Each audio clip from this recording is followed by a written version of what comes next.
ऐसी थोड़ी चुनाव जीतते हम लोग। आज हम ही बोलेगा, जवाब देगा रखा। जेल भेज दो हमको। इस प्रदेश के साथ की कब तक ये अन्याय हम लोग सहेंगे? तानाशाही आ गई उत्तराखंड के अंदर, और आप ये अत्याचार करो, ये तो लोकतंत्र की हत्या है।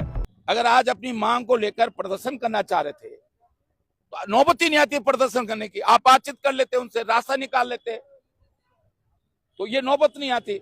अगर वो आज जो है उन्होंने सूचना दी, सिटी मजिस्ट्रेट सूचना दी कि आज हम जुलूस के रूप में जाएंगे, धरना आप जहां भी तय करोगे हम वहां धरना देंगे, लेकिन आप इकट्ठा नहीं होने दे रहे हो, उनकी गिरफ्तारी कर रहे हो।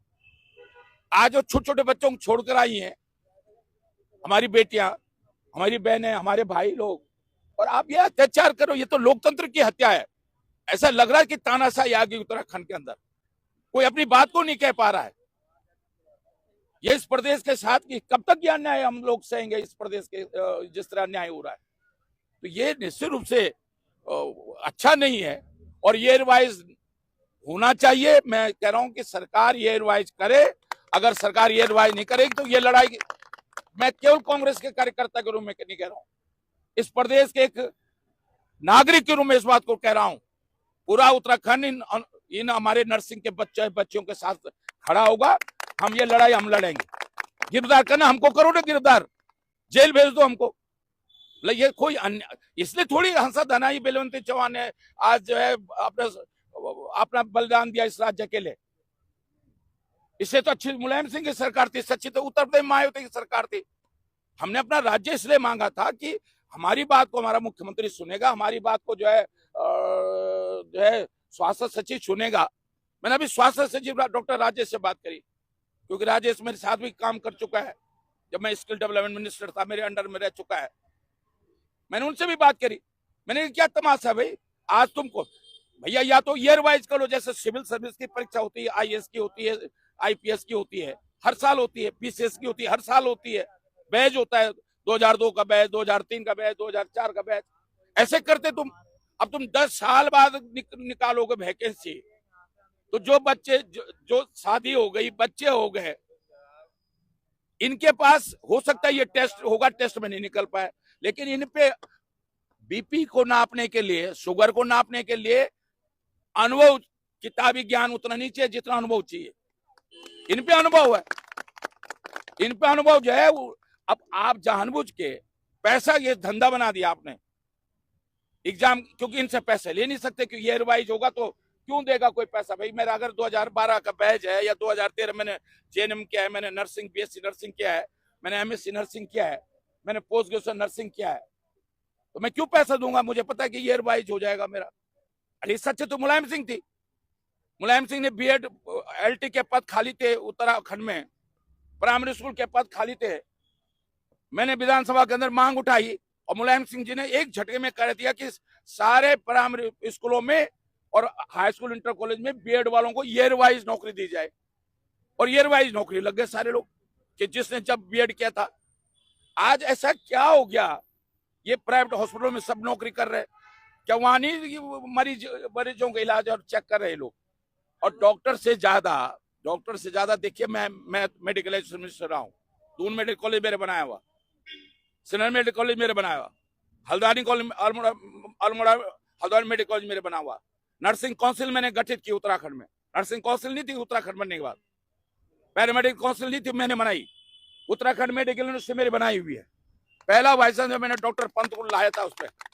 तो मैं आज कह रहा हूं कि ये जबरदस्ती सिर्फ पैसा खाने का धंधा है, क्योंकि आज जितने टेस्ट हो रहे हैं उनमें सिर्फ पैसा खाने कमाई का धंधा। आज मुझे बताओ तो एक पेपर हुआ भी उत्तराखंड में तो ठीक से हुआ हो, एक पेपर जो बता दो ठीक से हुआ हो। अरे भैया देखो, अब इस समय में सिर्फ इनकी बात करो, वो कौन, अब ये विधायक, तो मैं 6 बार का विधायक रहा हूँ, 9 बार का मिनिस्टर रहा हूँ। अब ऐसे, अभी मैंने महेंद्र भाई ने बोला था, मेरे छोटे भाई महेंद्र ने बोला, हम ही बोले ना आरक्षण के खिलाफ बोल रहे हैं। अरे भैया छोड़ो, वो क्या बोल रहा है, उसके बारे में कोरदार पूछ लो ना, वो क्या है, मेरे से क्यों पूछ लो? अरे भैया उस समय मैं था फैन, मैंने उसके पिताजी को हराया। अब मैं क्या बोल रहा, छोड़िए। यहाँ पे इस समय जो है, अरे भैया इस समय जिस मुद्दे पे मैं आया हूँ उस मुद्दे की बात करो। और मैं जो है ना, मैं वो तुम्हारे वो क्या था, वो रुद्र कन्नड़ का, मैं उसका जवाब देता हूँ। अगर आज धामी बोलेगा जवाब देगा रख सिंगावत, आज धामी बोलेगा जवाब देगा रख सिंगावत। आज जो है महेंद्र भट्ट का भी, हालांकि बहुत छोटा है बच्चा है मेरे सामने, छोटा भाई है, लेकिन फिर भी क्योंकि प्रदेश अध्यक्ष इसलिए उसका जवाब दूंगा। अनिल बलोनी बोलेगा मैं जवाब दूंगा, निशंक बोले मैं जवाब दूंगा। अब ऐसे तो सब जो बोलने लगेंगे हरक सिंह रावत, मेरा काम थोड़ी रह गया ये जवाब देना। वो अपना देखे ना, अपना देखे। हर आदमी जिनके घर कांच के हो ना, उनको दूसरे घर पे पत्थर नहीं मारना चाहिए और खुद का देखना चाहिए आदमी को। तुम कितने गहराई में हो, कितने उसमें हो, खुद को देखो। दूसरे पे बोलना तो बड़ा सरल है।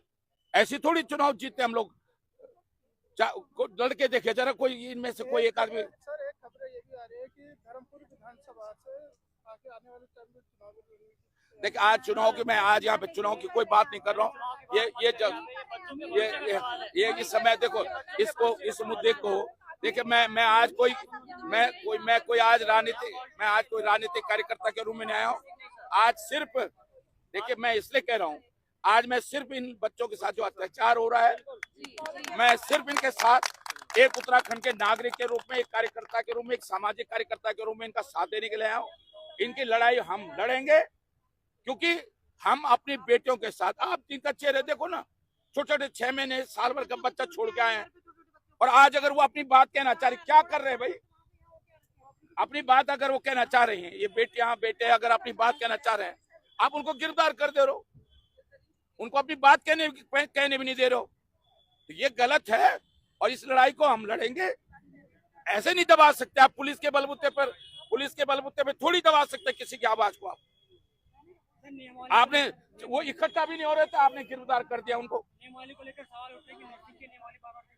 नियमावली गलत है। आज तक मुझे बता दो जो नियमावली ये बनी, त्रिवेंद्र रावत के समय भी ये नियमावली आई थी, हमने विरोध किया, हमने कहा ये गलत है, ये रिवाइज होना चाहिए। जब आप या तो हर साल हो, ये नहीं 5 साल में आप एग्जाम कराओ, तो जो जिसने बीएससी नर्सिंग पहले किया होता है वो पढ़ाई के टच से बाहर हो जाता, अनुभव उसमें ज्यादा होता है।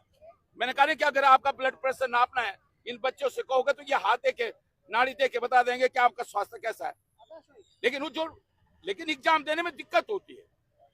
इन्हीं आईएएस को पूछा जाए कि तुम अगर सिविल सर्विस में आज तुम्हें बैठा जाए, तुम पास हो गए, ये सब फेल हो जाएंगे। तो मैं इसलिए कह रहा हूं कि ये रिवाइज होना चाहिए। और ये एग्जाम केवल रिटर्न इसलिए करा रहे, पैसा कमाना धंधा बना दिया।